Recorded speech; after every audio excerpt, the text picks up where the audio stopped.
무슨 정책을 하면 옆에 있는 가신들이 대통령실에 있는 저기들이 전부 다 대통령 말이 맞다고 얘기합니다. 네. 틀리다고 얘기하는 사람 참 드뭅니다. 이재명 대통령은 듣기 싫은 얘기를 들으셔야 됩니다. 그렇게 실패하지 않는 대통령이 되시려면 듣기 싫은 말을 꼭 들으셔야 됩니다.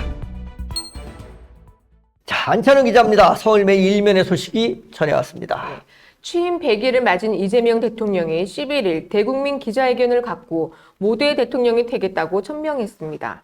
경제와 외교 전반에서 도약기를 이끌어 국격과 위상을 높이고 민생이 나아질 수 있도록 최선을 다하겠다는 다짐도 내놨습니다.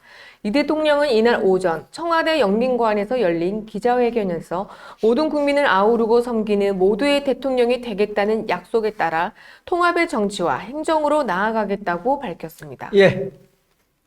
취임 100일이 됐네요. 100일이면 석 달 열흘이죠. 네. 석 달 열흘 100일입니다. 우리가 100일이라고 하는 것이 굉장히 중요한 시점입니다. 그래서 우리가 옛날에 아기를 낳으면 네. 금줄을 칩니다. 네. 100일 동안은 들어오지 못하게끔 석 달 열흘 동안은. 왜냐하면 바깥에서 있는 어떤 병균이라든가 이런 것들이 묻어오면은 얘가 신생아가 그렇습니다. 이게 이제 취약했기 때문에 그래서 금줄을 친 겁니다. 네. 그 외부 사람들이 들어오지 못하게끔. 이재명 대통령이 말하는 모두의 대통령이 되겠다. 모두의 대통령이 되겠다고 하면서 모두의 대통령이 되겠다고 모든 국민을 아우르고 섬기겠다라고 얘기를 했는데 조국 전 대표 얼마 전에 8.15 광복절 특사로다 네. 내보냈습니다. 형기를 3분의 1만 맞췄던 조국 전 대표를 내보냈습니다. 굉장히 많은 국민들이 반대를 했습니다. 민주당에서까지도 반대를 했습니다. 그런데 강행을 했습니다. 이게 모두의 대통령이 되는 건지는 잘 모르겠습니다. 모든 국민을 아우르고 섬기겠다는 생각인지도 잘 모르겠습니다. 네. 물론 이렇게 단편적인 거 하나만 놓고 볼 수는 없지만 이게 현안적인 문제라고 한다고 하면 이게 국민 정서라고 하면 네. 그러면 이 대통령은 굉장히 깊이 고민하고 받아들여야 된다고 생각을 합니다. 어떻게 8.15 특사를 굳이 임기가 3분의 1밖에 채우지 않은 그런 형을 지금 하고 있는 그런 사람한테 네. 어쨌든 범죄자 아니겠습니까? 형을 집행 중인 사람한테 네.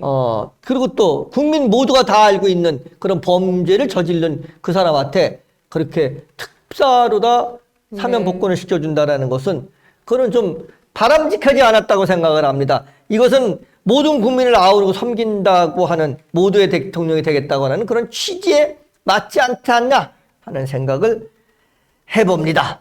예, 계속 보겠습니다. 이 대통령은 모두 발언 도입부에서 지난 100일은 어려움도 많았지만 하나된 국민과 함께라면 어떤 난제도 뚫고 나아갈 수 있다는 사실을 거듭 확인한 값진 시간이었다며 민주공화국 대통령으로 취임해 국정에 임한 지 100일이 돼 그동안 보내주신 성원에 깊이 감사드린다고 말했습니다. 예,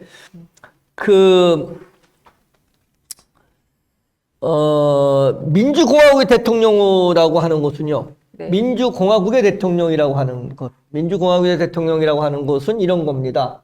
성원하는 사람한테 감사할 수 있지만 네. 질책하는 사람한테도 그 질책을 겸허히 받아들이고 그 질책마저도 감사할 수 있는 것.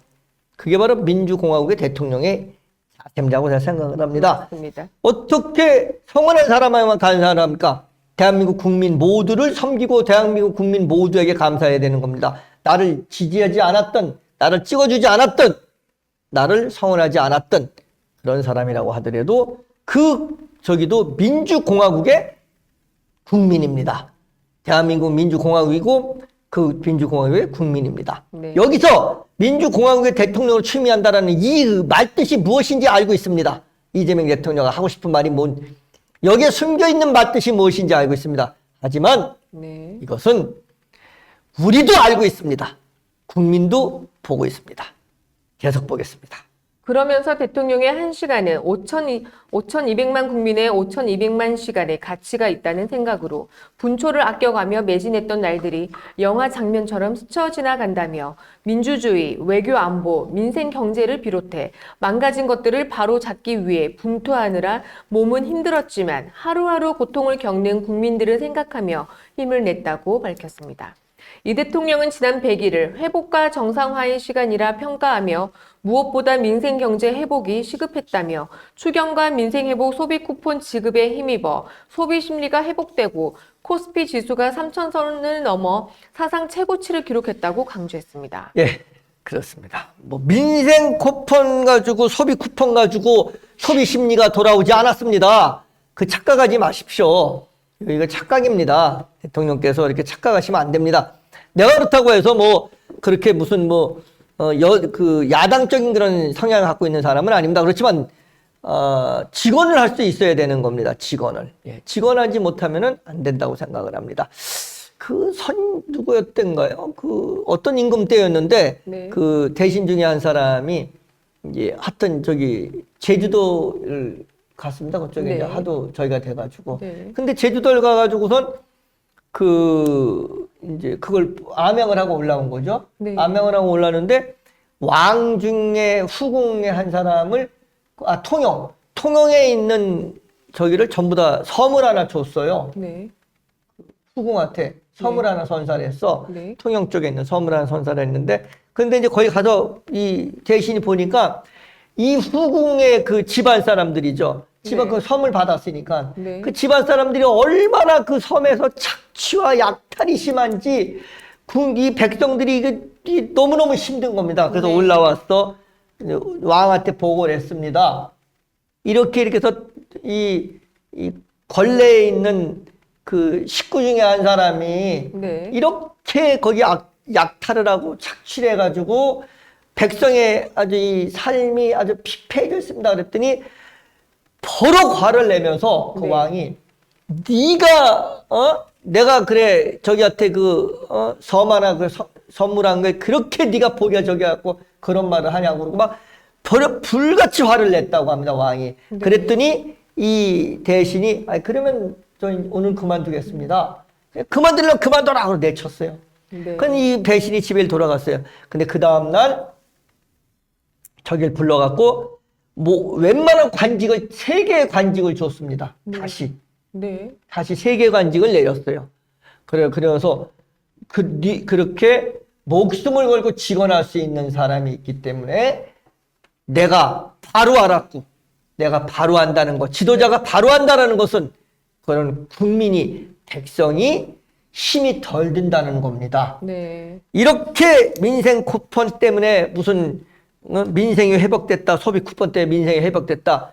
옆에서 막 그렇게 얘기할 수 있겠죠. 네. 무슨 정책을 하면 옆에 있는 가신들이 옆에 있는 대통령실에 있는 저기들이 전부 다 대통령 말이 맞다고 얘기합니다. 네. 틀리다고 얘기하는 사람 참 드뭅니다. 듣기 싫습니다. 이재명 대통령은 듣기 싫은 얘기를 들으셔야 됩니다.